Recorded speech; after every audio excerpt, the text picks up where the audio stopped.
numerosa y sin duda alguna esto se va a volver el evento cultural de historia más importante de Colombia. Así son las tendencias y así lo vemos. Hoy tenemos una fantástica conferencia de la arriería y la arquitectura de los pueblos del Bareque. Pues es una maravilla para mí estar aquí con Jaime Lopera y con el doctor Jaime Lopera y con la doctora María Eugenia Beltrán, coterráneos quindianos de Calarcá, de Montenegro, de Armenia. Y bueno, ya lo decía Carlos, este tono paisa, a pesar de llevar tantos años en Bogotá, nunca se pierde porque el corazón y los ancestros están con el Quindío. La primera parte de la charla va a ser la arriería y va a estar a cargo del doctor Jaime Lopera Gutiérrez, quien es escritor, periodista, autor de varios libros de historia, ensayos literarios y compilaciones de autoayuda. Desde el año 2000 vive nuevamente en Armenia, dejó la capital y en la actualidad es el presidente de la Asociación de Historia del Quindío y el autor del libro de historia del túnel de la línea. Además, pues es un gran profesor y catedrático. Doctor Jaime, te escuchamos, queda la audiencia en tus manos y vamos a tratar este maravilloso tema de la arriería, que es tan quindiana además, tan antioqueña, caldense, risaraldense y quindiana. Entonces, tienes la palabra. Buenas tardes, muy saludos a los miembros de la Junta Directiva del Festival, a toda la audiencia aquí presente en este sistema virtual. Y comienzo por decir que realmente el tema de la arriería aparentemente es muy conocido, pero cada vez que uno ahonda en él encuentra mucho desconocimiento en general sobre lo que ha significado ese fenómeno económico y social que es la arriería. Hubo un presidente colombiano que se ufanaba de ser arriero. Un día en Bogotá, en un encuentro casual que tuve con el presidente Belisario Betancur, le hice el siguiente recuerdo. Presidente, usted se proclama hijo de arrieros, pero resulta que los arrieros de Amagá, que es su tierra, eran realmente ricos. La palabra arriero no evoca solamente situaciones de personas con ciertas necesidades, con ciertas carencias y con un espíritu aventurero y honrado, como es una característica de los valores que se adjudican a ese tipo de oficio. No, los arrieros también fueron creadores de grandes empresas y, como dice Germán Fierro Medina en su famoso libro, ellos fueron en Colombia los empresarios de a pie. Vamos a tratar de ver por qué. Es decir, hay que encontrar las razones por las cuales empresarios de a pie tuvieron un significado.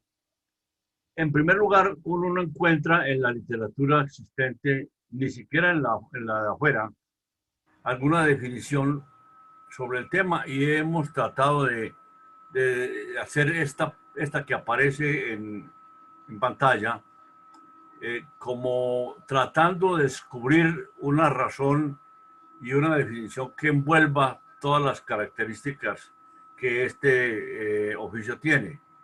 La arriería es un oficio compuesto por un conjunto social de costumbres, prácticas y vínculos económicos que se caracteriza por ser un sistema de correos, traslado de equipos, cargas y personas con el apoyo de caballos, mulas y bueyes en los antiguos caminos de la colonia de la República, hablando de Colombia. Esta definición es incompleta, pero sintetiza más o menos la clase de fenómenos que ocurren al interior de este oficio. de todas maneras, en la definición se pueden ver varios aspectos. Primero, el aspecto social, es decir, la parte sociológica de la arriería. En segundo lugar, el aspecto económico. En tercer lugar, el aspecto de transporte y comunicaciones.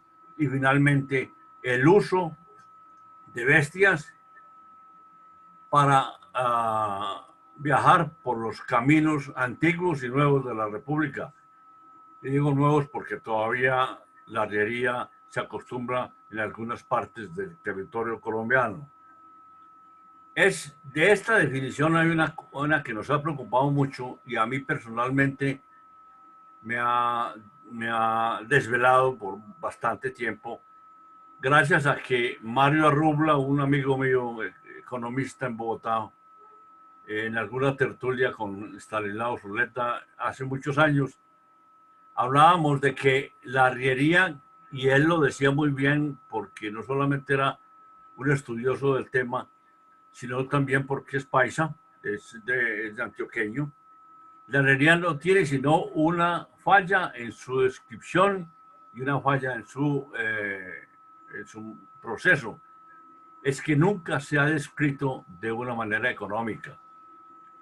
La arriería hace falta, y yo estoy tratando de hacerlo un poco en un ensayo que pienso publicar el año entrante, de establecer con base en estadísticas, con base en líneas de tiempo, con base en estudios económicos de importación y exportación de mercancías colombianas, el factor económico que produjo el papel de la arriería en la economía de este país, en especial en el siglo XIX, que fue cuando tuvo su más importante auge.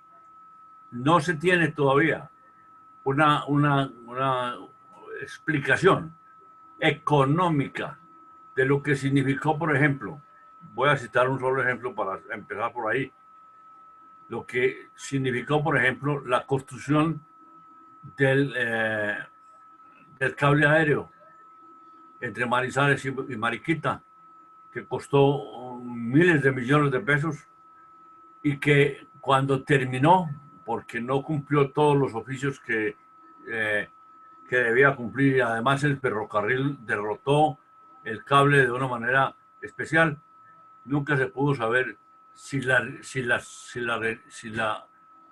cable había sustituido o no el transporte de la arriería que se llevaba durante ese tiempo. Ese es, digo yo, un ejemplo para mostrar la importancia de encontrar un vínculo económico en el análisis de este fenómeno. La otra. Pasar. Eso, gracias. Como un sistema general, la arriería tiene que comprenderse desde muchos puntos de vista. El primer punto de vista que yo tengo, a pesar de que más adelante encontrarán otros elementos de juicio muy distintos, es que existen varios tipos de arrieros. Aquí menciono los arrieristas, que fueron los que se convirtieron en empresarios de transporte en todo el territorio de la colombiano. Los arrieristas tenían el rol de ser los dueños de las recuas. Luego, en la jerarquía de esa sociedad existían los caporales, existía el sangrero y existía el arriero mismo, cuyos papeles se intercambiaban durante la jornada. Esto es importante describirlo porque ya hay entonces una jerarquía que vale la pena mostrar y que determina la razón por la cual hay que estudiar mucho a fondo. El arrierista era el dueño de la recua. El arrierista compraba las bestias y los bueyes en los mercados y poco a poco, de pocas bestias a muchas, se hacía dueño de una recua de aproximadamente 50, 70 bestias que eran los vehículos de transporte, eh, unas recuas pequeñas de 10 caballares que eran fáciles de manejar, pero otras muy grandes de entre 30, 40 y 50 kilos que necesitaban otra forma de administración. Estudiando el fenómeno colombiano, me tropecé con con la versión mexicana de la arriería. Curiosamente, en México, la arriería cumplió un papel muy similar al que cumplió en Colombia, solo que los arrieristas y los caporales y sangreros y arrieros de pie de México se diferencian en algunas costumbres y en algunas conductas a los nuestros, pero no dejaron de ser los que primero empezaron a hacer manuales para, para el transporte de los arrieros. Existe, yo no lo he podido encontrar todavía porque internet todavía no me alcanza para eso, pero existe un manual para los arrieros mexicanos. ¿Qué quiere decir eso? Quiere decir que allá se reglamentó por parte del gobierno en algún momento de principios del siglo XIX el transporte de eso. ¿Por qué? Porque Veracruz, el puerto de Veracruz, eh, era un puerto muy importante en el Golfo en el Golfo de los territorios del Golfo de México, porque Veracruz fue con respecto al comercio exterior de Europa y el comercio exterior de América Latina, fue un puerto muy importante porque por allí llegó la mayor parte de la mercancía, de la industria, de, la, de las cargas importantes que dieron de origen al desarrollo industrial de ese país. Tan importante que en cierto momento de la vida, Veracruz llegó a necesitar, según lo vi en una explicación de un autor mexicano, que necesitaba el año 70,000 mulas al año. Ya ustedes se pueden imaginar que con 70,000 mulas al año los veracruzanos estaban haciendo el comercio exterior de ese país, transportando los bienes que venían por los buques hacia el interior del país y produciendo la industrialización mexicana. Inclusive más, en México se hizo una estadística de que la sola Ciudad de México en un cierto momento de su historia necesitó hasta de 7,000 caballares para manejar no solamente el transporte interno, sino el transporte interno de carga, sino el transporte interno de personas dentro de la Ciudad de México. Esa misma estadística eh, que, que, que acabo de relatar la encontré también en México, digo, en Argentina y en Chile.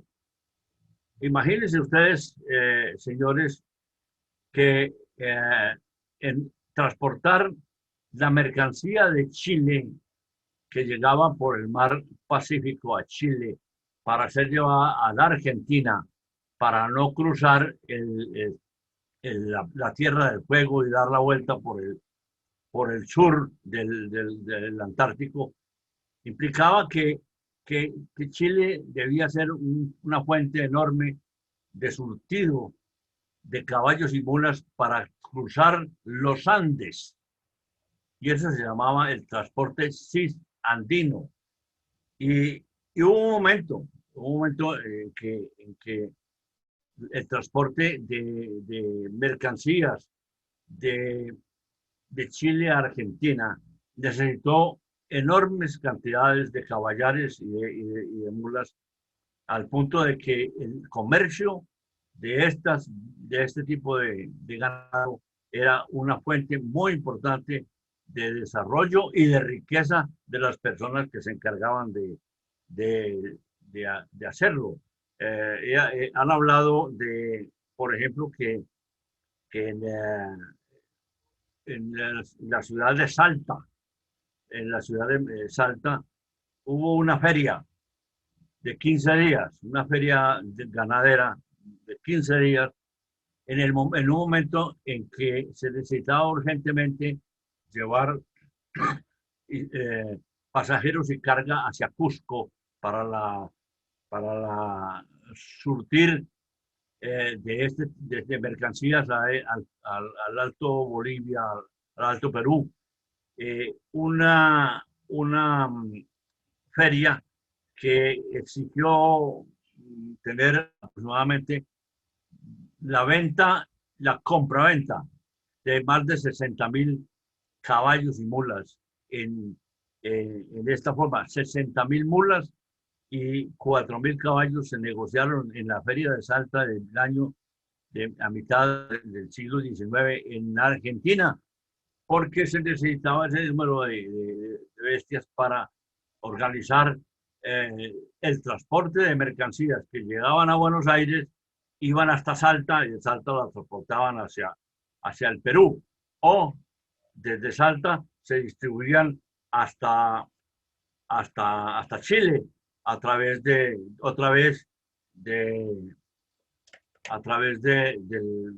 la cordillera central. Esto para significarles a ustedes, señores, que la arriería no es solamente un proceso romántico, una epopeya colombiana de la cual solemos poetizar y cantar, sino que también significa una enorme distribución de recursos económicos y humanos en el desarrollo y en el progreso del país. Miren ustedes cómo, aparte de esas características económicas, ya la división jerárquica, podemos cambiar, por favor. La división jerárquica va implicando nuevas formas de trabajar. Aquí tienen ustedes lo que yo decía antes sobre el papel de los arrieros. El arrierista dueño de la red, el más conocido en el país, fue Pepe Sierra. Todo el mundo sabe quién era Pepe Sierra, que fue uno de los urbanizadores más importantes que tuvo Bogotá. Él hizo toda su fortuna inmobiliaria al terminar su oficio. Muy rico, vendió sus arrierías, vendió sus ganados y se dedicó a la inmobiliaria con mucho éxito. En la jerarquía de una recua existen estos papeles que les estoy mostrando en la pantalla. El arrierista es dueño, el caporal o supervisor, que era el encargado de gestionar los diferentes viajes y rutas en reemplazo del dueño, y el sangrero, que era el encargado de portar los alimentos, pagar el alojamiento de personal, la pastura de las recuas en los fondos de los caminos y de cobrar las facturas al final del viaje. Los arrieros, propiamente dichos, estaban encargados solamente de dirigir y de empujar las mulas hacia su destino. En estos roles es importante destacar que fuera del arrierista que recibía los dividendos en su casa porque no necesitaba andar con las partidas o con las recuas de pueblo en pueblo o de jornada en jornada, recibía sus dividendos de parte del caporal en el sitio donde vivía, en Medellín, en Manizales, en Pereira, en Cali, en Bogotá, en donde fuera, pero su fortuna se fue haciendo a partir de la responsabilidad que él otorgaba a los que lo reemplazaban como arrieros propiamente dichos. Las recuas chiquitas o grandes, si tenían un caporal o un supervisor, también tenían, repito, el sangrero. El sangrero era, como lo denominaría hoy en el lenguaje de gerencia, el gerente administrativo de una recua, porque no solamente era una persona versátil, sino que también cumplía cierto papel importante. Él iba adelante de la recua y administraba las mulas que llamaban amadrinadas, es decir, las que conocían los caminos. Y yendo adelante, el zangrero tenía además una obligación adicional y era que cuando la cañada, el camino o la cañada era muy estrecho y aparentemente podía venir en sentido contrario otra recua que provenía de un lugar cercano, el zangrero también llevaba una corneta con la cual avisaba a los demás que venían que ellos estaban en camino atravesando el trecho que estaban caminando. Por lo general, en los manuales de Tácitos y en los manuales escritos de los mexicanos se decía que en ese caso tendría prioridad la recua que fuera cargada. En cambio, la recua que venía desocupada o venía solamente con animales debía darle paso. Y ese es uno de los papeles importantes que el zangrero tenía y al cual se le ha hecho muy poco reconocimiento, porque además de estas habilidades, el zangrero tenía que conocer de caminos, tenía que conocer de pesas y medidas, tenía que saber cómo se maneja una romana. El zangrero tenía que establecer las tarifas. Por lo general, otro de los, otro de los, otras características de la arriería y especialmente la recua, que suele ser muy desconocido y subestimado, es el papel de correo.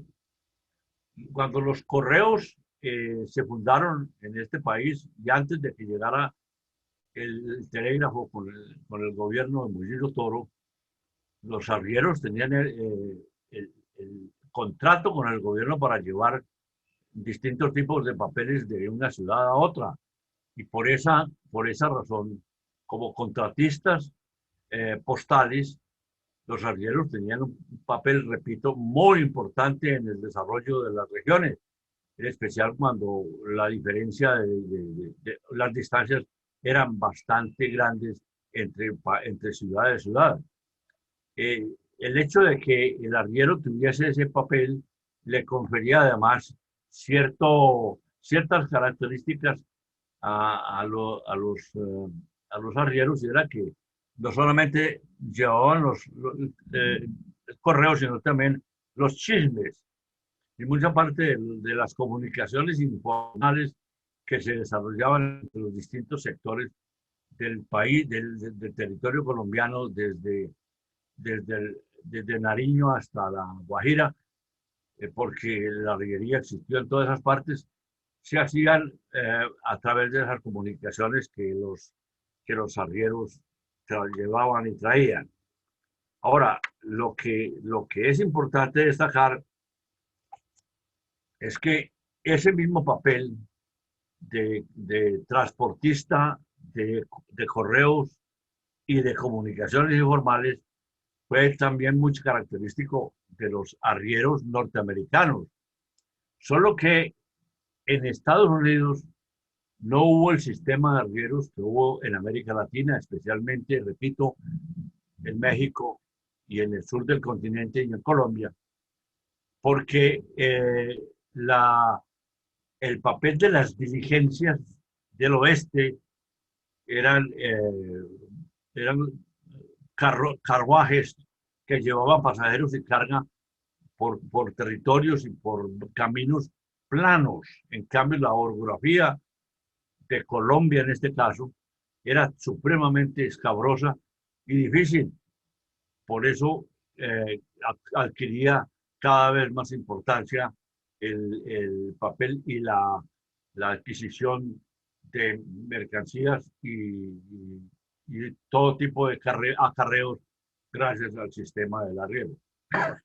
Por supuesto, en Estados Unidos había las carreteras del oeste, los carruajes del oeste, pero allá se inventaron un sistema que después vino a Colombia, no sé bajo qué condiciones, y es que los dueños de la diligencia terminaron siendo no solamente dueños de los correos, sino que también monopolizaron ese sistema durante muchos años.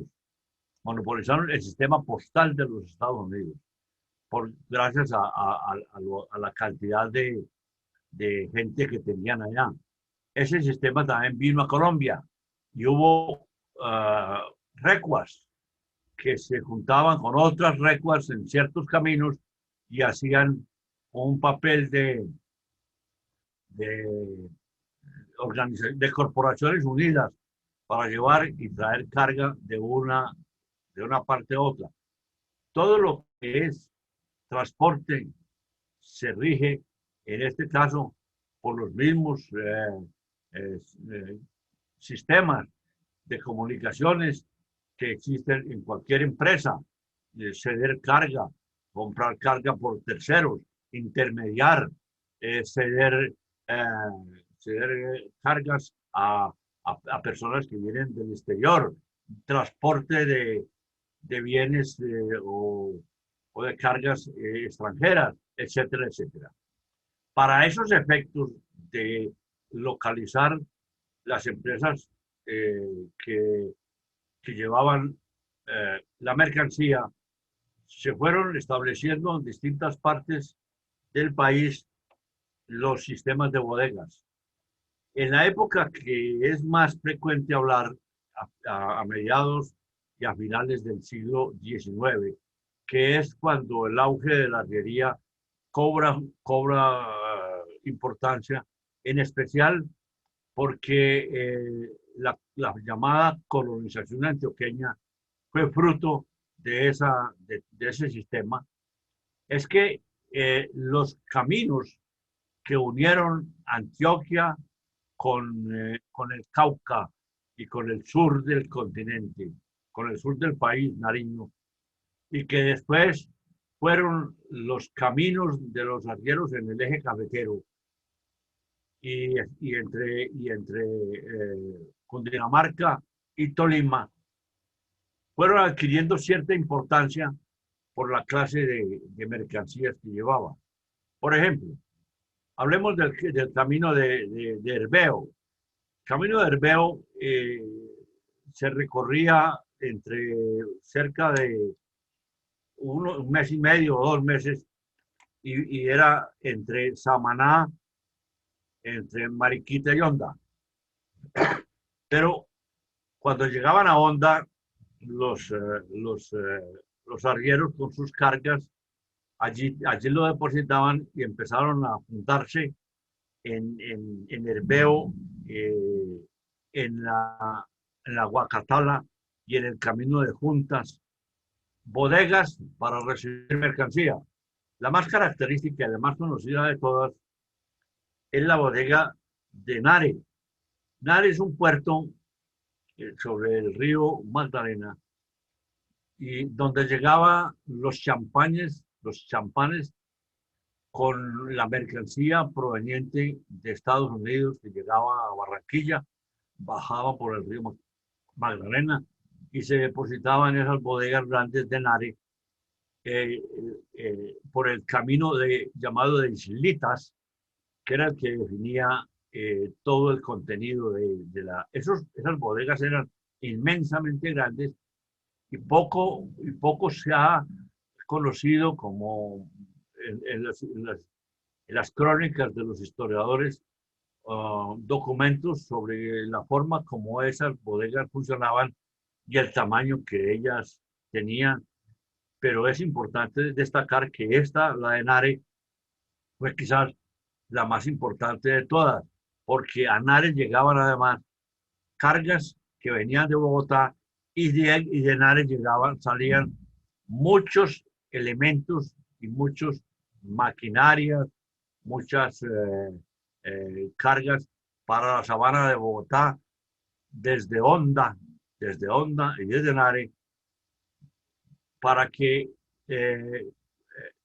todo el comercio exterior del país, exterior de Cundinamarca, se hacía a través de las bodegas de Nare, que fueron muy características y sonadas en esa época. Lo que indica es que, miren ustedes, cómo el arrierismo es un fenómeno global que involucra muchos elementos y muchas composiciones que no solamente tienen que ver con la sociología de los arrieros mismos, de las personas que se encargaban de ese oficio durante muchos años, sino también que en ellos descansó el comercio exterior de Colombia en determinadas épocas.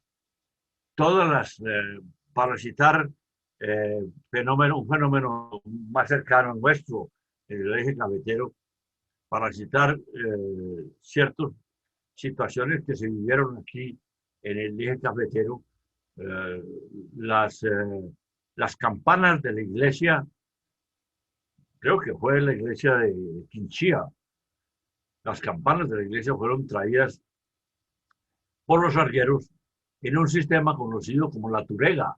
La turega, disculpen,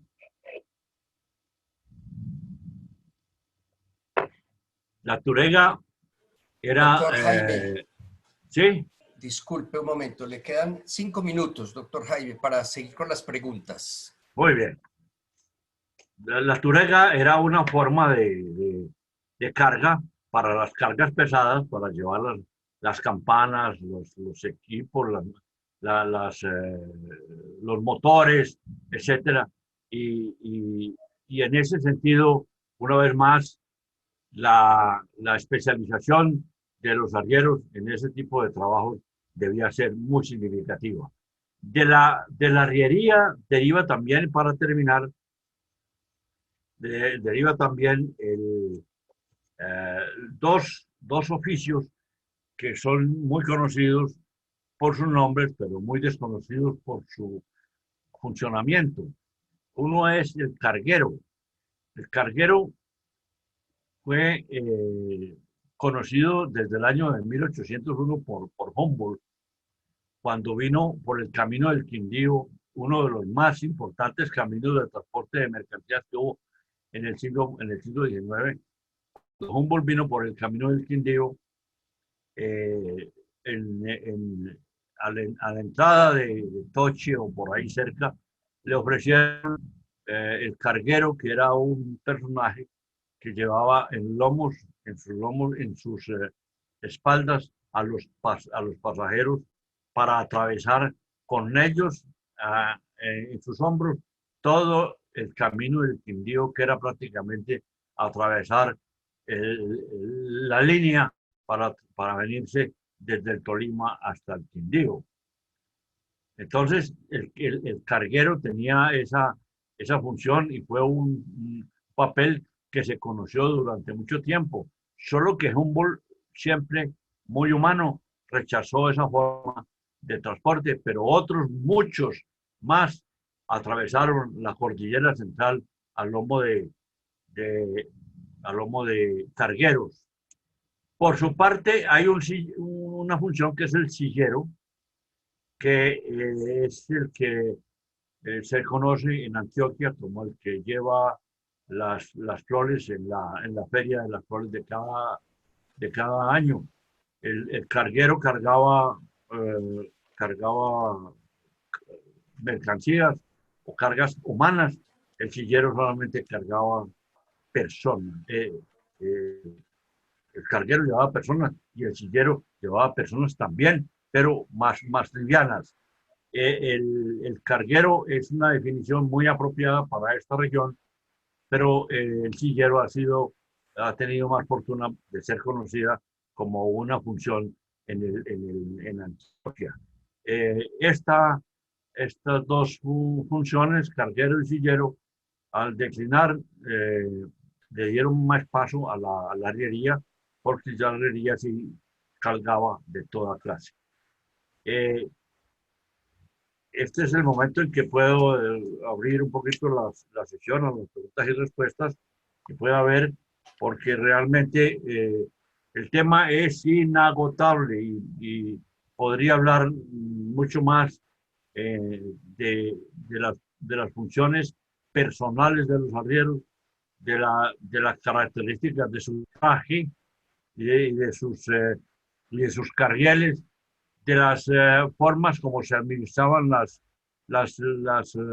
recuas, los papeles del herrero, del mamporrero, del sangrero, que son definitivas en la manera de mirar este fenómeno social y económico que hoy estamos compartiendo con ustedes, con la dificultad que tiene ser coherente en una idea tan enorme como esta. Ahí está. ¿Siguen las preguntas? Listo. Bueno, doctor Jaime, Alberto Anaya nos pregunta que si alguna mención merece el burro en este modelo de las mulas, y Andrés Pérez nos pregunta si tuvimos mujeres arrieras. La primera parte no la comprendí. Que La si hay, primera. ¿cómo está el burro en ese modelo? Buena pregunta, pero absolutamente desconocido. No, creo que el burro era marginal. El marginal, el burro tal vez se utilizaba en las fondas cuando los arrieros llegaban con la recua a sus pasturas en la fonda donde podían alquilarle un potrero, pero no tuvo mucha importancia realmente, por lo menos en la clase de arriería que existió en la llamada colonización del occidente colombiano. Y en cuanto a las mujeres, no, las mujeres siempre tuvieron un papel subalterno en la vida de la arriería, porque pues sí, acompañaban al arriero en, en algunas de sus andanzas, especialmente cuando ellos se establecían plenamente o cuando como cocineras o atendiendo mesas lo utilizaban, ayudaban a los arrieros a sus comidas y a su alojamiento y las posadas donde ellos estaban. Pero no hay en general ninguna manifestación específica sobre el papel de la mujer en la arriería colombiana. Bueno, y por último, doctor Jaime, si nos puede escribir un poco el atuendo de los arrieros y ese dicho, digamos, quijotesco, donde viene de andando y miando. Eso es un dicho muy característico de la herrería. Hay muchos más realmente.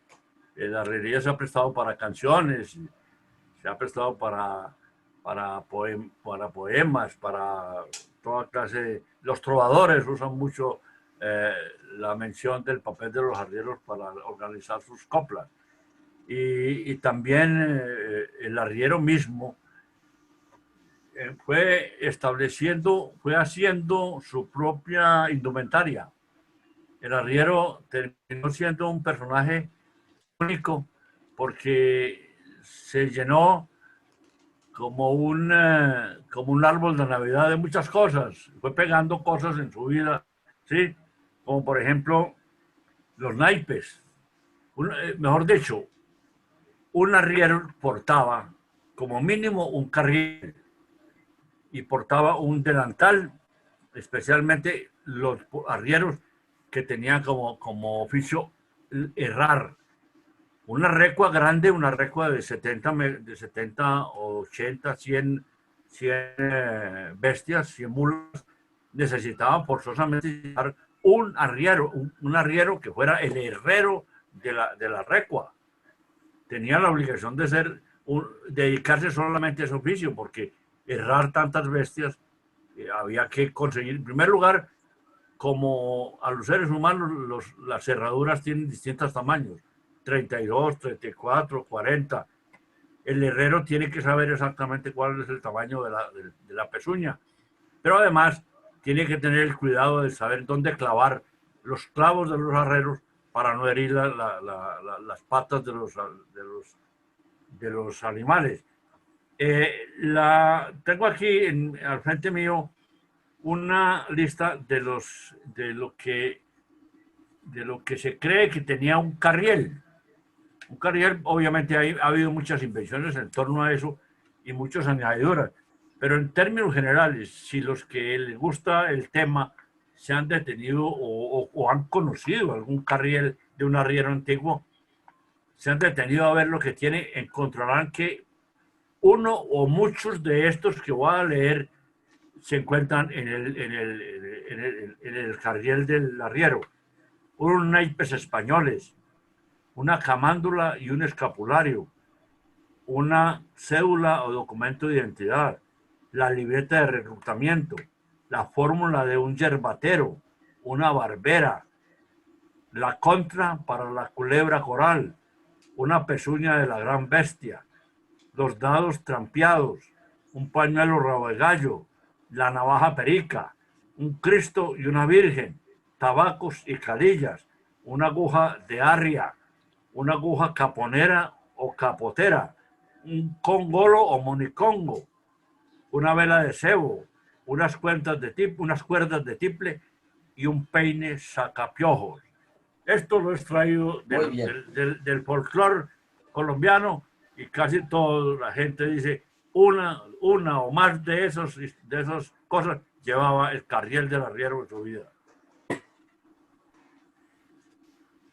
Muy bien, doctor Jaime, maravilloso. Como dicen, nos podríamos quedar aquí toda la tarde y varios días dando narrativas acerca de este tema tan espectacular. Nos deja iniciados, como decimos. Te quedó faltando el surriago, el sombrero aguadeño y bueno, muchas otras cosas. Doctor Jaime, muchas gracias por tenerlo en la Fundación Festival de Historia. Está en su casa. Muchas gracias a ustedes. Bueno, le vamos a dar un espacio a la Fundación. Con mucho gusto, doctor Jaime. Bueno, muchas gracias. Le vamos a dar espacio a la Fundación para que nos den los anuncios y seguimos con la doctora María Eugenia Beltrán. Entonces, por favor, Mariela, eres tan amable. Tienes la palabra. Gracias. Bueno, hubo una pregunta que no se le formuló, pero hizo Diego. Buenas tardes, primero. Buenas tardes, participantes. Hubo una pregunta que hizo Diego Andrés Álvarez, que no sé si la leíste, Carlos Alberto, pero a mí me encantará responderla, solamente que quitándole una palabrita. Él decía, si el doctor Jaime Loquera pudiese recomendar un libro apasionante, entretenido, de lectura placentera. Claro que a él le preguntaba de arriería, pero yo aprovecho que no se le formuló esa pregunta y sí puedo recomendar un libro apasionante, entretenido, de lectura placentera, don Diego Andrés y todos los participantes. Este libro es la historia hecha festival, son nuestras memorias del segundo Festival Internacional de Historia. Lo hemos hecho con un juicio académico muy grande, han participado expertos, periodistas, y se ha hecho en un papel muy especial, esmaltado, que va a retener la tinta durante muchísimo tiempo, tiene solapas, tiene repuje y sobre todo están los recuerdos de eso que fue el segundo Festival Internacional de Historia, que fue tan placentero. Yo los invito a que lo adquieran, pueden hacer la consignación en la propia cuenta del festival y vale 58,000 pesos más el envío dentro de Bogotá, o si no, 63,000 más el envío fuera de Bogotá. La cuenta corriente está aquí, ustedes pueden consultar en nuestra página. Les agradezco muchísimo pues que nos ayuden a guardar los recuerdos de nuestro querido Festival Internacional de Historia presencial. Será de verdad una fiesta también leerlo. Aquí tienen el contenido. Está por ejes temáticos y estoy convencida que cuando lo lean no solamente tendrán una memoria de contenido, sino también una memoria olfativa, una memoria visual de todo lo que constituyó ese lindo festival que celebramos en Villa de Leyva y que fue nuestro segundo Festival Internacional de Historia. Con la compra de este libro y su apoyo podremos seguir haciendo las memorias de los siguientes festivales. Mil gracias. Muchas gracias, querida Mariela. Bueno, entonces damos continuidad a nuestro conversatorio, nuestra presentación del día de hoy con la arquitectura de los pueblos del Bareque, a cargo de la doctora María Eugenia Beltrán Franco. María Eugenia es arquitecta, consultora de desarrollo de proyectos urbanos de mediana y gran escala, restauradora del patrimonio arquitectónico, investigación y formulación de intervención, es vigía del patrimonio, miembro de la Academia de Historia del Quindío y docente investigador de la Universidad de San Buenaventura. Bienvenida, María Eugenia, a Tardeando con la Historia. Bienvenida que estés acá y nos encanta tenerle. Entonces vamos a oír toda esta historia del Bareque. Tienes la palabra. Gracias, Carlos, y gracias a todos los organizadores del Festival de Historia. Les contaba en previas conversaciones que nosotros, una delegación del Quindío, estuvimos en Villa de Leyva en el encuentro que en esa época se pudo, físico del festival, y lo disfrutamos cantidades. Y soy clienta de los sábados en la tarde. No me pierdo las conversaciones porque me han parecido que han tocado temas muy importantes. Yo debo hacer alguna aclaración, y es que el tema del Bareque es un tema muy amplio, y el tema de la arquitectura del Bareque sí que es amplio. Yo quiero hacer dos claridades. Cuando uno habla de arquitectura, entonces pues hay mínimo tres líneas de exposición. Una es hablar de la arquitectura propiamente dicha, en el sentido de cómo se distribuyen las casas, si son de un piso, si son de dos pisos, si tienen patio, si tienen, como en el caso de la zona cafetera, tienen algunas construcciones que son las de oficios de campo, como los secadores, las casaelvas y todo lo demás. El segundo tema que uno puede manejar es el tema de la técnica de construcción. Con el tema de la técnica de construcción, pues digamos que es relativamente más fácil porque la técnica es una. Entonces, la técnica como tal, pues es una manera de hacer con el material que da la tierra. El Bareque existe en todas partes del universo, desde la China, la India, África, es decir, todo el cinturón tórrido, digamos, de la zona tórrida del universo que habitamos. Pero cada territorio, cada país, cada comunidad, cada cultura lo ha adaptado a lo que tiene. Yo arranqué esta primera pantallazo para empatar con la arriería, porque la arriería fue uno de los elementos indispensables para la siembra de pueblos en este centro de Colombia. Colombia, el corazón de Colombia, como estamos ahora diciendo, es absolutamente territorio montañoso, agreste, donde si no es con mula, pues difícilmente se llega a donde se espera poder abrir una finca, un tajo, un lote para poder, como lo hicieron los que ocuparon el territorio que hoy habitamos y que es reconocido como Patrimonio de la Humanidad, zona adentro del monte. Tumbaron monte para hacer parcelas, tumbaron monte para generar riqueza, tumbaron monte para guaquear, y los arrieros y las mulas y los caballares y los bueyes fueron el único instrumento de transporte que había, porque por lo demás todo quedaba muy lejos. Entonces aquí esta figura de un campesino, de un arriero, transportando su materia prima, que en este caso pues es la guadua ya vuelta esterilla, es decir, la han abierto, la han cosechado, la han amarrado y la han limpiado para poder llegar a su oficio final. El bareque, como estábamos explicando, es un sistema constructivo.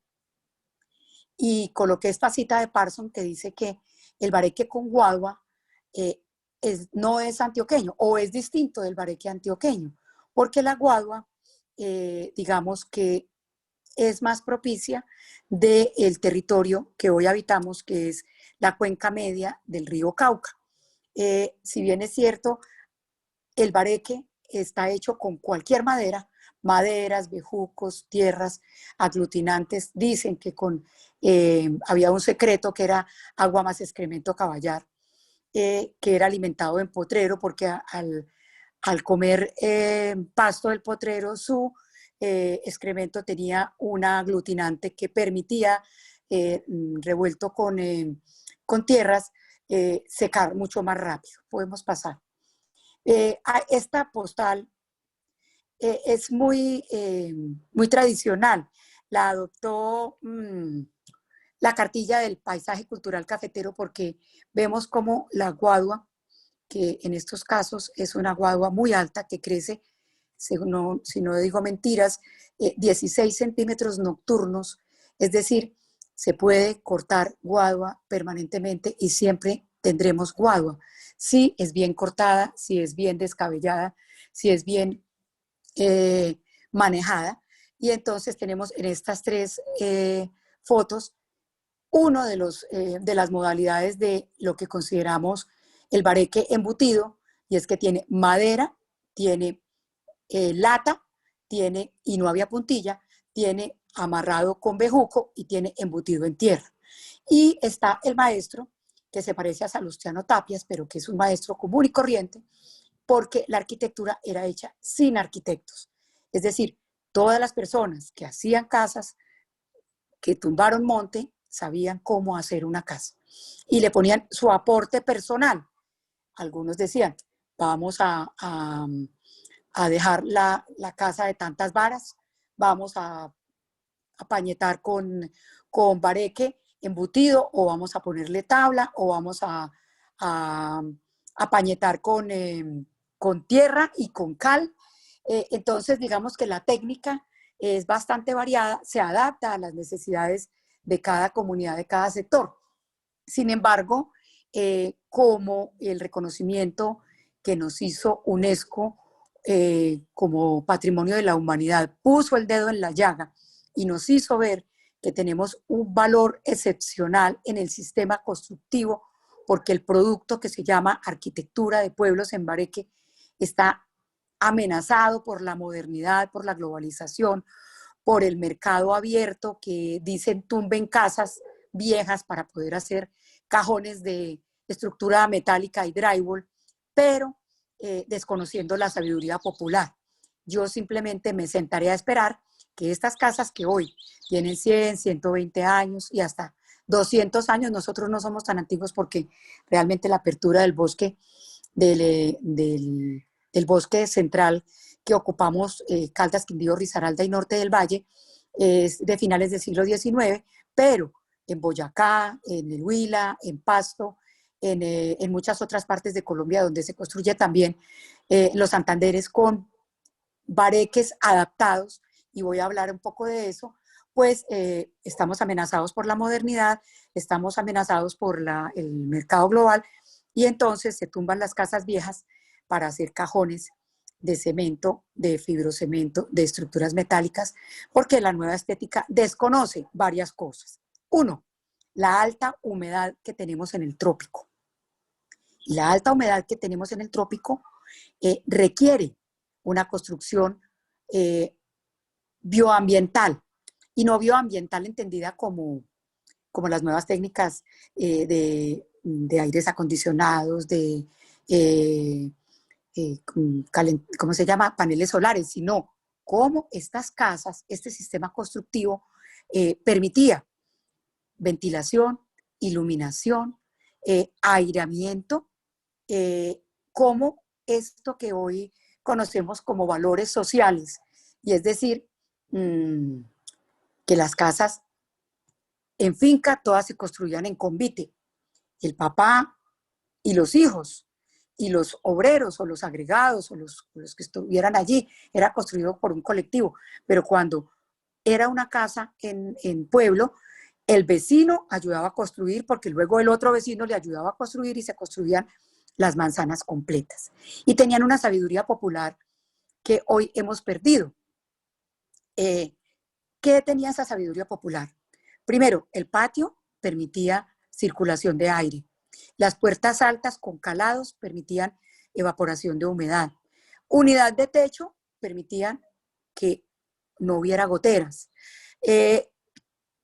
Techo a dos aguas un poco es con una sola cumbrera y dos caídas de agua, permitía que si había unidad de techo, en toda la manzana no había gotera. Y no había gotera porque tengamos gotera es la única amenaza efectiva que tumba una casa. Dice que una gotera tumba una casa, efectivamente, la humedad. Entonces, había colectividad en la mano de obra, había apoyo familiar. En el suelo rural las casas crecían en la medida en que crecía la familia. Al principio eran casas de dos espacios, espacio de papás y espacio de hijos. Luego, si había hijos y hombres y mujeres, había habitación de mujeres, habitación de hombres, y había una cocina que era separada porque se cocinaba con leña y la leña, dependiendo de para dónde fuera el viento, entraba las cenizas a la casa. Y había unos baños, que en esa época eran baños de hoyo, que por sanidad también quedaban fuera. Tiene unos valores estéticos maravillosos, pero les quiero contar, estos valores sociales y estos valores estéticos apenas los estamos reconociendo ahora de manera tardía, finales del siglo XX, principios del siglo XXI. ¿Qué significa tener altura? ¿Qué significa tener una espacialidad? ¿Qué significa tener comunicación interna? No había puertas, sino que había cortinas, porque los papás vigilaban que el muchacho no saliera a cosas indebidas, que la niña no recibiera el novio que no era, que no se entraran a la casa a robar o a prestar o a lo que fuera. El cielo raso permitía el control biológico de las palomas, de las gallinas ciegas, de la chucha, del murciélago, y había un gran trabajo de carpintería que también era hecho en casa. Entonces, había una puerta, había un portón y había una modificación que fue cambiando en la medida en que nos fuimos volviendo más urbanos, que en la finca había puertas, no había ventanas. Era solamente puerta y corredor y patio. ¿Cuándo? Podemos pasar. Cuando hubo migración por violencia y la gente dejó el campo como lugar de habitación y tuvo que ir a la ciudad, en la ciudad usted abría la puerta y estaba en la calle. Aparecen las adecuaciones, entonces había que tener algo que permitiera la privacidad de la calle a la casa, y aparece que se parte la puerta en dos. Entonces aparece una media puerta y aparece una puerta-ventana. Y esa puerta-ventana también va ajustándose a las necesidades. ¿Por qué? Porque en la finca no importa si usted abre la puerta porque todos somos iguales, pero en la calle, en la casa no, en la ciudad no, porque pasaban y miraban para adentro, pasaban y tiraban la basura, o pasaban y chismoseaban, como decíamos. Entonces se crea la media puerta o la puerta-ventana y aparece el postigo, y en esa época no había vidrio. Entonces las mujeres tejían el visillo, que permitía entrar la luz, pero no permitía chismosear.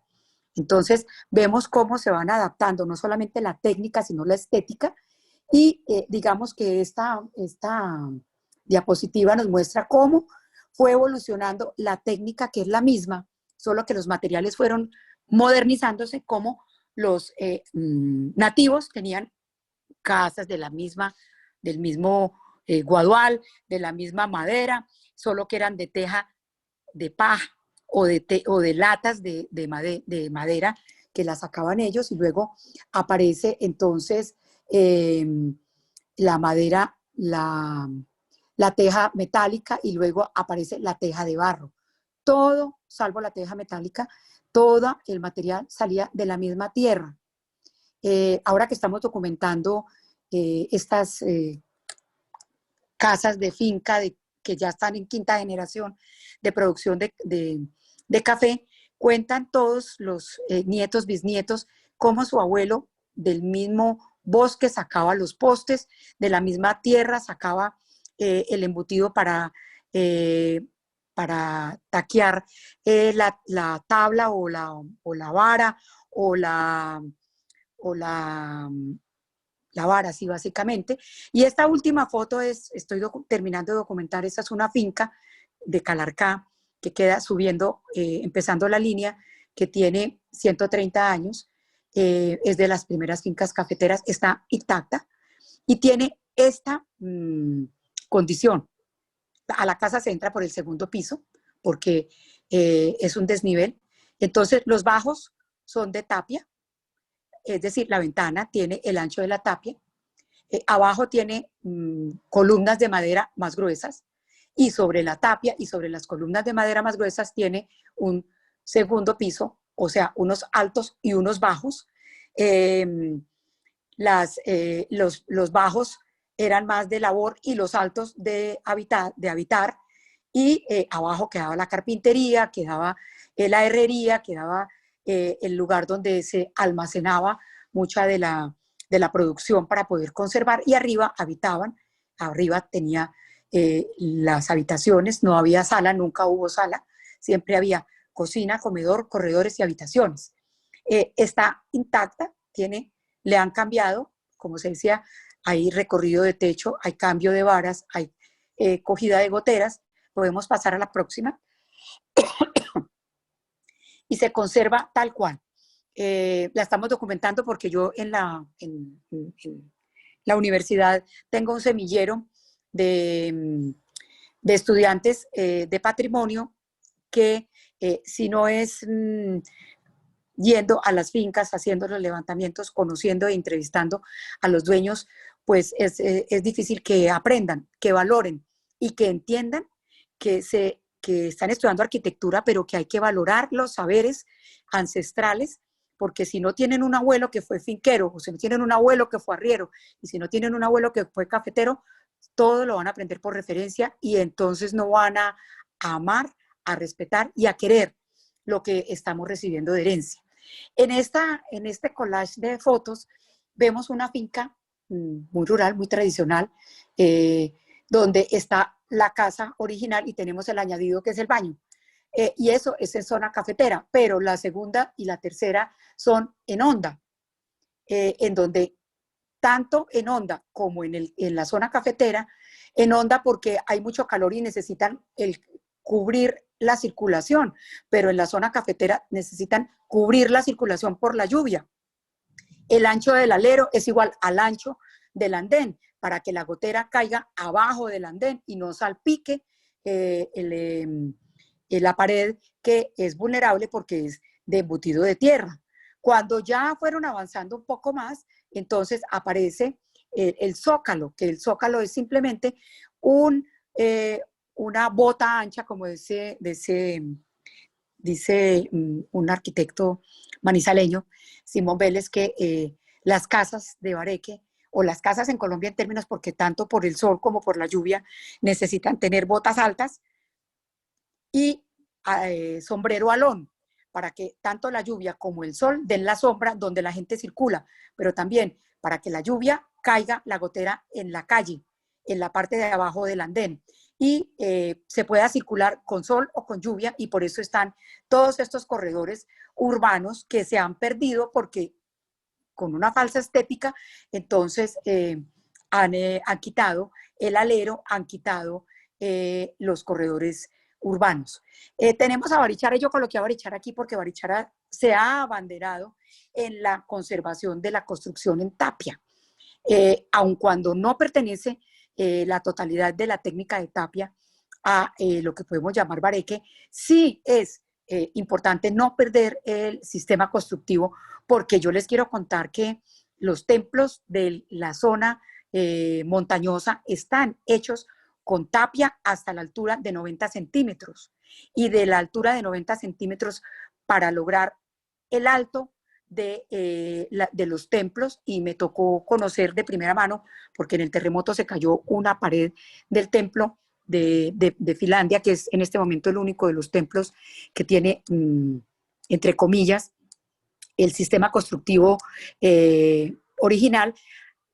Al caerse la tapia, porque le habían quitado la casa cural y no tenía sobre qué recostarse, el temblor la meneó para el lado donde tenía el vacío y se cayó todo el larguero del templo, lo que nos descubrió un sistema constructivo que documentamos de manera particular. Fue parte de mi trabajo de grado para recibirme como restauradora, y pudimos hacer la supervisión y la intervención. Y entonces había 90 centímetros de tapia, de más o menos 50, 60 centímetros de tierra, y sobre eso se levantaba la tabla, y los nichos que deja la tabla al pararse sobre la tapia eran los vitrales que luego se fueron ocupando con santos, pero para lograr la altura. Las columnas de los templos eran barcinos de 15, 16 y 18 metros, parados sobre 3 piedras. Y entonces empezó la polémica de por qué había que estabilizar estructuralmente cuando el daño que había causado se había causado, porque no tenía sobre qué recostarse. Y voy a decir aquí una grosería: los calculistas dijeron que había que confinar las 4 piedras sobre las cuales llevaba 120 años parada la vara, el árbol de Barcino. Y ustedes saben qué aconteció, que hoy, 20 años después, se rajaron las columnas porque no se pueden mover, porque la columna de un árbol respira, y al confinarla es como si a usted le dieran, se parara en un tarro de cemento y no se pudiera mover. Y hoy estamos abocados a tener que hacer otro tipo de intervención, porque el llevar a la estabilización estructural esa edificación, lo que hicimos fue quitarle la flexibilidad, le tapamos la respiración, y no fuimos responsables al conocer que las casas son seres vivos, habitan, respiran. Por eso digo yo, y cuando estoy enseñando a los estudiantes, las casas de bareque son como la sonrisa de nosotros. Tenemos que lavarnos los dientes para que podamos sonreír, porque si no terminamos con un diente de oro. ¿Qué le pasa a una casa? Si no le cogen las goteras, si no le recorren los techos, pues simplemente dicen: tumben la casa y pónganle Eternit, o tumben la casa, que eso estaba muy viejo, muy obsoleto, hagamos una casa de drywall, ¿cierto? Aquí, después del comercial para Barichara, a quienes les he aprendido mucho y de los cuales tenemos mucho todavía que aprender, está esa foto que es de Pijao. Pijao, que hoy la reconocemos con una inteligencia social que pertenece a ciudades lentas, es porque no tenemos afán de llegar a ninguna parte, si ya estamos en donde debíamos llegar. Esas casas de Pijao, y tenemos ahí un diente de oro, que es esa última casa que se sale del conjunto, que es unidad de techo, unidad de paredes, unidad de ventanas. Ese muy inteligente, como no había norma de intervención, entonces sacó el diente de oro y hizo una esquina que no corresponde. Pasemos a la próxima, por favor. Y me dicen qué tanto de tiempo voy, porque yo me puedo sentar en la palabra. María Eugenia, tienes 5 minutos. Bueno, ya voy ahí terminando. Estas fotos se las traje porque esa primera foto es una finca que seguramente todos habrán pasado por el frente de ella. Se llama La Lora.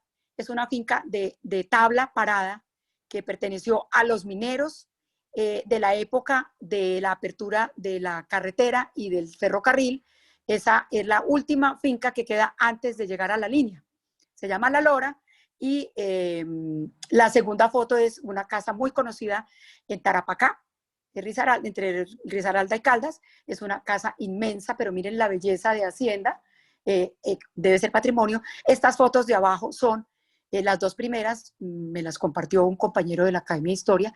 Era una casa que se cayó del abandono en Finlandia, era un colegio, y las últimas 2 casas son recién nuevas, que están respetando la tradición de la arquitectura tradicional nuestra, son en Bareque, están hechas en este año, en Bareque de hoy.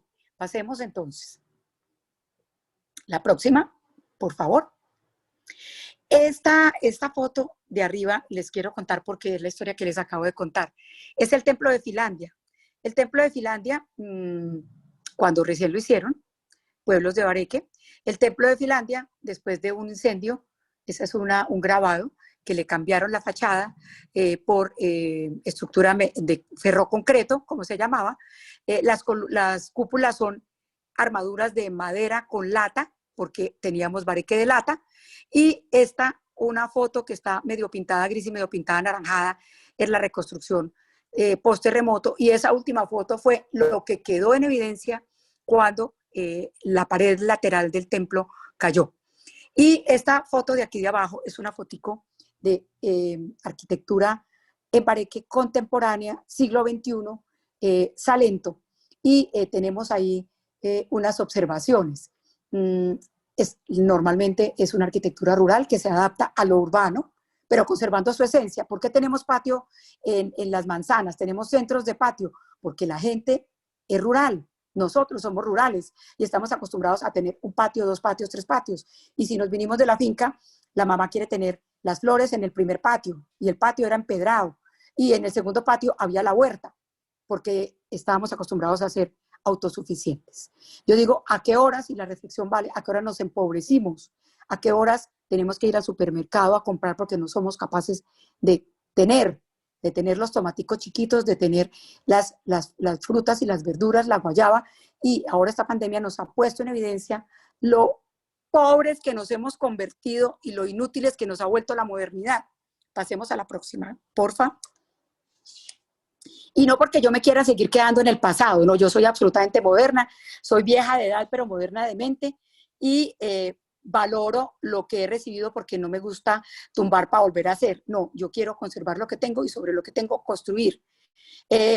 Miren estas bellezas de fotos, que son las transformaciones de los elementos arquitectónicos, cómo aparece un portón, una puerta-ventana, un postigo, un alero, un patio en piedra, que yo hago la claridad.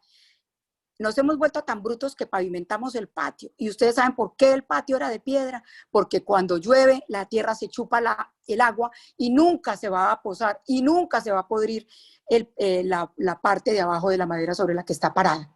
Y tenemos empedrados también en las fincas, porque no solamente en la parte urbana, casi todas estas fotos son de los pueblos del Quindío. Entonces, pues digamos que estas son las características de los pueblos de Bareque. Pasemos a la próxima. Y este es el reconocimiento que nos hizo UNESCO, que básicamente es un jalón de orejas y decir, ojo, zona cafetera, no hay pacto cafetero, se están empobreciendo es porque no hay sostenibilidad en los precios del café, pero eso no significa que todo lo que hayan aprendido en 50 años lo van a botar por la borda. Ustedes tienen unas técnicas tradicionales de construcción con Bareque que son perfectamente vigentes. Ustedes tienen una institucionalidad cafetera que no la pueden dejar acabar porque ya no tengan precios sustentables de café. Ustedes tienen un esfuerzo familiar que no lo pueden dejar perder porque ya el muchacho no quiere volver a la finca, sino que ya es doctor. Ustedes tienen unas características geográficas únicas en el universo. Por favor, pellizquense, miren a ver qué van a hacer, porque la declaratoria de paisaje cultural cafetero es una alerta temprana para que por lo menos, si no podemos evitar desaparecer, sí documentemos y permitamos que la desaparición sea mucho más lenta. En esta columna tenemos algunos calados y los traje aquí a colación porque ese calado, que es un aminorá, aparentemente es un florero, pero es de Circasia, porque Circasia fue el lugar donde llegaron los europeos que no eran cristianos, y allá está el cementerio libre, pero además ellos seguían sus costumbres religiosas porque Circasia es un pueblo de pensamiento libre. El otro es en Córdoba, que son ya elementos mucho más locales. El tercero es el templo, el cielo raso del templo de Finlandia, que es un cielo raso igualito al de una casa, pero es la casa del Altísimo. Y en la tercera tenemos entonces el alero que da sombra, pero también que permite ver la puerta, ventana, el balcón no salido, sino balcón a ras con la pared y el zócalo de madera. Y al otro lado tenemos el Templo de Finlandia ya restaurado y lo que vendemos ahora, que es, esa es la torre del Parque del Café. Pasemos, por favor. Y estos son los conjuntos urbanos que todavía estamos tratando de conservar, a pesar de los alcaldes, a pesar de la política y a pesar de los abandonos. Entonces tenemos esa calle, la primera es la calle de Finlandia, miren los colores, miren los aleros, la segunda es Circasia, miren los colores, miren los aleros, y la otra es Calarcá. Y tenemos que pelear con los alcaldes para que reconozcan que no deben tumbar, que deben conservar, que deben incentivar, que deben meter en plan de ordenamiento territorial para que no haya grandes daños. Hoy, con la declaratoria de paisaje cultural cafetero, esas casas no valían 70, 80 millones, hoy las venden por 400. Pero no la gente de aquí, sino la gente de afuera. Igual que pasa en Cartagena. La gente de afuera compra en Cartagena, la gente de afuera compra en Finlandia, la gente de afuera compra en Salento. Pasemos, por favor. Hay una tarea importante y es educar. Yo soy maestra de la escuelita Doña Rita, digo yo, y este es un trabajo que hemos hecho con los estudiantes del SENA, que estudian obras civiles, carpintería, tecnología, y los llevamos a que hagan calas. Calas es que, ustedes ven ahí, cómo han pintado con colores que no son, cómo éramos pálidos y nos volvimos ahora con colores que Pintuco regala, y entonces como regala, pintamos. No respetamos los colores, porque también hay muchas cosas, y es que antes no existía el color, eran blancos porque era cal, y la cal era porque ayudaba a la salud, ¿cierto? Cuando apareció el tren, que trajo el tren y sus materiales, entonces aparecen otros colores, pero normalmente los pueblos liberales eran naranjados y rojos, y los pueblos conservadores eran verdes y amarillos. Esa es una anécdota que tenemos que discutir, porque aquí había pueblos liberales y había pueblos conservadores, pero no es tema de esta conversación. Y tenemos cómo, al hacer un levantamiento de una puerta-ventana y ver cuáles son los materiales, pues cómo había un ingenio, no había vidrios, pero había calados, no había chapas, pero había trancas, no había llaves, pero había contrafuertes, o sea, cómo se mantenía todo el tema. Y la última, por favor, vamos. Este es el elemento que, al desagregar el símbolo que tenemos como paisaje cultural cafetero, tenemos la mano del hombre, tenemos las montañas, tenemos los guaduales, tenemos el café, tenemos la arquitectura y tenemos toda la biodiversidad. Y para fortuna de todos, hoy el Ministerio de Cultura está pensando, y seriamente parece ser que lo vamos a lograr, y es que en los pueblos de nosotros no admitiremos vivienda social, un cajón de 30 metros, bajito y en ladrillo. Si no tenemos escasez de tierra, tenemos mano de obra, así no se necesita calificada, y tenemos materiales en el monte. Entonces ellos la están llamando viviendas de interés cultural. ¿Por qué? Porque están valorando el sistema constructivo, están valorando la guadua, están valorando la tierra y están valorando la mano de obra del campesino. Este es un proyecto que está muy próximo a salir del Ministerio de Cultura. Le agradecemos a Alberto y a Celina, que son los que están, y a la ministra, lógico, porque ella es el conducto a través del cual vamos a lograr. Y bueno, el tintico que nos hace falta un sábado a esta hora. Muchas gracias. He terminado. Ahí tengo Gracias, una bibliografía y bueno, ahí está. Gracias. Ustedes dirán. Bueno, vamos a tener tiempo para un par de preguntas, pero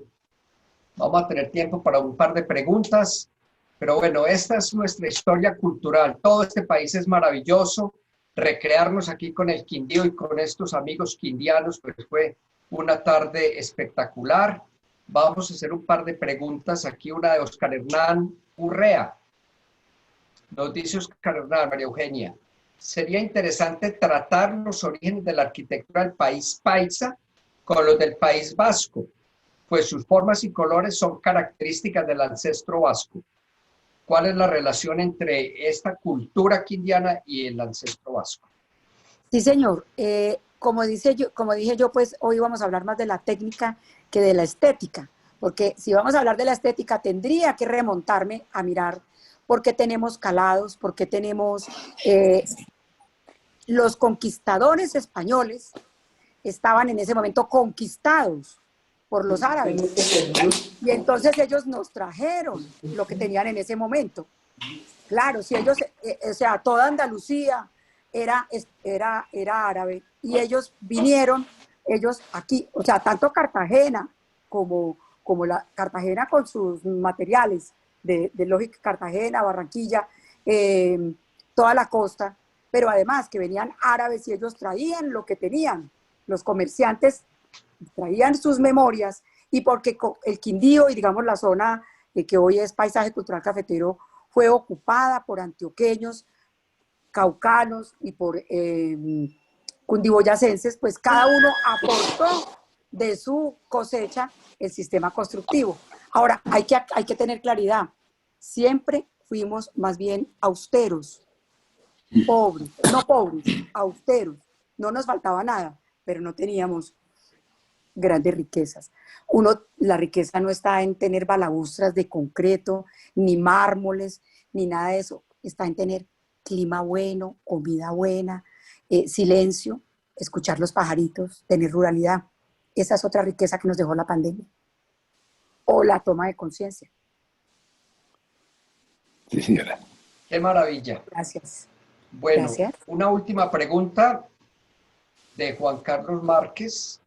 Dice, ¿dónde y cuándo surge el estilo arquitectónico de colonización antioqueña? También republicano, pregunta. ¿Cómo le parece que nosotros renegamos de la arquitectura de la colonización antioqueña? Yo no soy antioqueña, ni tengo colonización antioqueña, nada. Resulta que el territorio, y en la Academia de Historia lo hemos discutido, Antioquia ocupó la tierra caucana. Y en el caso de nosotros tenemos migraciones de todas partes. Entonces, no hay una colonización antioqueña de la arquitectura. La arquitectura bajó, los de Antioquia bajaron a Caldas, y en Caldas hubo una arquitectura mucho más elaborada, que es lo que llamamos la arquitectura republicana, que es bareque con lata, y la lata, que era traída en barco y en tren, traía todos los lujos. Y entonces había cielos rasos en lata, había fachadas, todas ornamentadas. Nosotros en el Quindío no tenemos ese tipo de arquitectura. Nuestra arquitectura se modernizó cuando llegó el tren, y el tren de nosotros llegó en el 27. Es decir, nosotros pasamos de ser pueblos de bareque muy, digamos que de una arquitectura muy sencilla, para no decir humilde, muy sencilla, y porque también eso nos marcó. El otro día hablando con alguien del Banco de la República decía, el lujo de nosotros no está en tener mucho, sino en vivir bueno. O sea, la gente aquí tiene el mismo carro toda la vida, la misma casa toda la vida, pero ha ido a Europa 40 veces, tiene las lámparas y los muebles vieneses, y tiene otro tipo de lujos que no son exactamente representados en la arquitectura. Por eso hay una cosa muy clara. Aquí se nota el que no es de aquí. El que no es de aquí se le nota porque se pone lo que no es. Y porque uno ve que la gente que compra en Salento y quiere tener balaustras, en vez de tener el balcón con macana. Si es que eso es lo que hay. La macana es nuestra, es la varita del corazón de la palma. Nadie ha traído mármoles, ni ha traído balaustras italianas, ni nada. Aquí nosotros somos de otro tipo de arquitectura. Y sí tenemos una influencia, pero no somos arquitectura, nosotros tenemos una arquitectura propia, local, muy, muy regional, muy de esta zona, y muy montañera, de montaña. Bueno, querida María Eugenia, un gusto. Aquí nos podemos estar igual que con Jaime toda la tarde. Se nos acaba el tiempo, pero mi corazón quindiano contigo. Muchas gracias. Gracias. Una maravillosa Gracias a ustedes. presentación. Y vamos a darle la palabra de cierre a nuestro compañero de junta, José María Forero. Pepe, tienes la palabra. Bueno, muchísimas gracias, Carlos Alberto. Muchas gracias a todas las personas que nos acompañaron. Yo soy miembro de la Junta Directiva de la Fundación y quiero dar mis agradecimientos, o nuestros agradecimientos, a la doctora, o a la arquitecta, mejor, María Eugenia Beltrán, y al doctor Jaime Lopera. Maravillosas sus narrativas, narrativas de la cultura popular colombiana. Gracias por ayudarnos a querer nuestros valores culturales y ojalá los podamos conservar eternamente. Hoy, además de quererlos invitar, queremos invitarlos al próximo sábado 24 de octubre a nuestro programa Mañanitas, que tendremos una charla muy interesante sobre los caciques valientes de América. Y en la tarde, en nuestra tarde de Tardeando, una charla de la ex embajadora de México, que nos va a tratar sobre la mujer mexicana en su historia. Eso será tratado por la historiadora Patricia Galeana. Y a mí me gustaría, Carlos Alberto, que invitaras tú directamente al espectacular programa sobre la serranía del Chiribiquete, que es patrimonio cultural del mundo y patrimonio nuestro, que tendremos también en próximas semanas. Gracias, José María. Bueno, como lo dijimos al comienzo, la Fundación Festival de Historia, pues no es solamente Villa de Leyva o no es solamente, son muchos productos, ya se han mencionado aquí, y aquí nace para ustedes un producto nuevo que se llama Vive tu Museo. Esto va a ser también con una periodicidad quincenal y vamos a presentar primero nuestros museos colombianos que son espectaculares. Como está diciendo María Eugenia, a veces valoramos más lo bienés, lo externo, sin conocer lo propio. Aquí vamos a tener oportunidad de conocer nuestros museos y también los internacionales. Entonces los invitamos el jueves 29 a las 6 de la tarde a mirar el primer parque Patrimonio Natural Cultural de la Humanidad, el Parque Chiribiquete. La presentación se llama El Jaguar y la Mariposa. Miren qué nombre más hermoso. Va a estar Andrés Góngora, que es el curador del Museo Nacional. Esto se hace en alianza con el Museo Nacional y lo va a moderar nuestra también miembro de la Junta Directiva, Elvira Cuervo de Jaramillo. Los esperamos al Jaguar y la Mariposa el 29 de octubre a las 6 de la tarde. Buenas tardes, queridos amigos, querida audiencia y queridos amigos de la Fundación. Nos vemos en los próximos eventos. Hasta luego. Muchas gracias para todos. Gracias a todos, muy amables por tenernos. Gracias a todos, gracias. Muchísimas gracias a nuestros expositores, a los miembros de la Fundación. Recuerden nuestra cita con Mañanitas de la Historia y Tardeando con la Historia todos los sábados, 11 de la mañana y 4 de la tarde. Que tengan un feliz fin de semana. Gracias.